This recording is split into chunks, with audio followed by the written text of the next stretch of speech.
Their first few months really had been filled with oddities up until now. Right. So now we're hitting strange lights. Could they be orbs? There is many other orbs that they have witnessed, but there's also craft that they can see. Mm-hmm. So cryptids, poltergeist activity, now UFOs / orbs. I have this as strange objects, flying objects in my category. After the cattle were moved onto the property, the activity seemed to ramp up from there. Yeah. A common trend going forward in all investigations is animals. Yes. Animals seem to be the trigger, as well as actively seeking out and looking into any and all activity. So animals are a trigger, and investigating this phenomena is a trigger. You know what else is a trigger? Strange people, loud noises, and Digging. Those three are the main ones. Yeah. Well, in the investigation episode, we'll talk about that. Yeah, we'll talk about it. But yes, the animals are a big thing. Yes. But when winter came, a few months after their move onto the ranch, Homing. Tom seemed to be determined to catch these activities culprits. Yes. At night, he would roam his land and check things out to make sure all was well and safe with his ranch and his animals. One night, on his return walk to the homestead, he noticed some movement off to his right. Uh-huh. Turning to look at it, he saw against the snow-covered ridgeline an aircraft that seemed to have appeared out of nowhere. So once again, the ridge. It's almost like a hologram. He compared it to a small hybrid version of an F-117 and a B-2, but it was silent as all the other crafts before. And deadly. Probably. It was floating 20 feet off the ground and started to hover towards him. The multicolored lights emanating from the craft danced on the ground, those same lights that he had witnessed time and time again.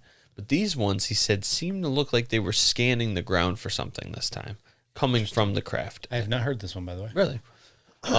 He said that if it wasn't for the snow-covered ridgeline behind it to make the black craft stand out, its minuscule movement and silence would have made him miss it completely. Oh. He said it seemed as if it was searching the ground for something as it slowly followed up the ridgeline. Yeah. Tom crouched to avoid detection. He got nervous. He crouched down real quick. He touched some of the grass, put it in his mouth. Something ain't right. Well, it was winter. You can still find grass in the winter. He watched for a minute as it continued to hover, float. No, a little quick edit. He watched for a minute as it continued its suspected search, and when it seemed a safe distance for Tom to stand up, he did so. But when Tom stood up, his joints cracked. Oh wait, I have heard this one. It's cracked. His joints cracked. Suddenly, the craft snapped to face his position, and the lights on the ground turned off. Sucks getting old, man. I guess so. It's like, fuck. Well, shit. Can't go hunting now. It hovered away from him down the ridgeline, still facing his position. Yeah. And then after it passed the ridgeline, it got lost in the blackness of the sky because there was a black silhouette. It likes to, this phenomena likes to back away slowly while looking at you. Yes. It's a big fan of the stare down. As far as I can go. It's not a trap, it's a face-off. Several weeks after this, Ellen witnessed another craft of her own. If you know, you know. At around 6 p.m. while driving down the dirt road toward the homestead, she noticed something she likened to a black shadow or a dark cloud floating over her car. Floating in the sky. Floating in the sky. I haven't said that in a while. No. She looked up and saw a massive triangular-shaped craft flying overhead. I have one of those. Do you? The object seemed to match her speed in the car and followed her. Perfect time not to talk. Well, I saw you doing that, so I was giving you the minute. Oh, gotcha. I was like, I can get this quietly as long as he's talking, and then you stop talking. It's like, bam. I saw you getting ready. I was going to be helpful. Sorry. The object seemed to match her speed in the car and followed overhead around 20 to 30 foot above her as she drove. So just hovered and just kept pace with her. Yes. Again, the same multicolored lights seemed to dance on the ground around her car as she sped up towards the house. She could see it out of her front windshield and out of the side windows above her. So you're getting all like flustered over So it was a massive craft. It's a massive craft that she could see all around. Right. She raced towards the house, and upon turning into the driveway, the craft continued west of what? Just Anybody in the video right now is like, what the fuck is going on with the hat? You keep changing it. She raced towards the house, and upon turning into the driveway, the craft continued west above her, then over the house before being once again lost in the blackness of the sky. And to Grandma's the house it went. And off it goes. She ran inside and called Tom, who was out of town. He calmed her down and continued on, and she continued on with her night. Oh, gotcha. Later on that same night... Listen, woman, I can't do anything. I'm not there. Just fucking deal with it. Right. Later on, she was washing dishes and looking out the window at the sink.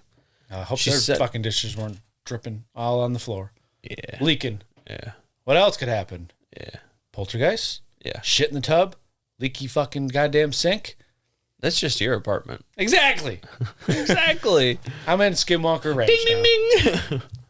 Very good. It's distinguishable. Sorry. It's okay. So she was looking out the window doing dishes, as I said. She suddenly noticed another RV object parked out in one of the fields.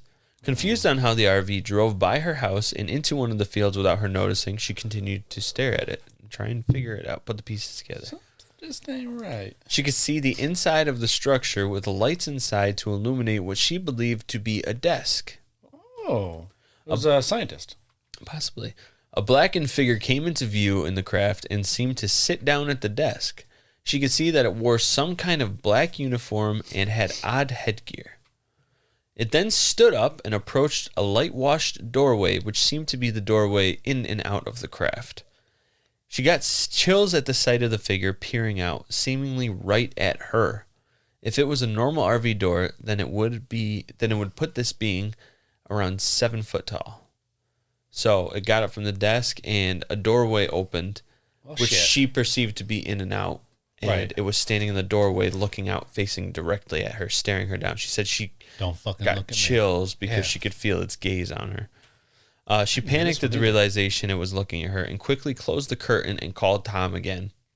He decided... Damn it, Nancy. Ellen. Sorry, that's my mistress. He decided to head back home after these two events and drove through the night. He decided to head back home. Yes. When he returned the next morning, Tom and Ellen walked out to the spot of the RV. There on the ground, they saw no evidence of an RV, but what they did see were huge footprints. In the outline of a boot, these footprints were 8 inches long, and unlike military boots, they were smooth-bottomed and had a round heel. No ridges for traction. This was the final event before the family started to realize that they might actually be in danger in the ranch. Interesting. Now, a common occurrence for the family on the ranch was for them to witness odd odd-shaped structures in the sky above their property. Yeah. They always seem to be in the same spot in the sky too. They hovered low. Oh, I talk about these. Nice. Sorry. No, I'm glad. They hovered low above the trees, and all members of the family had spotted these things dozens of times. Mm-hmm. It's a very common occurrence. It's going to blow your mind.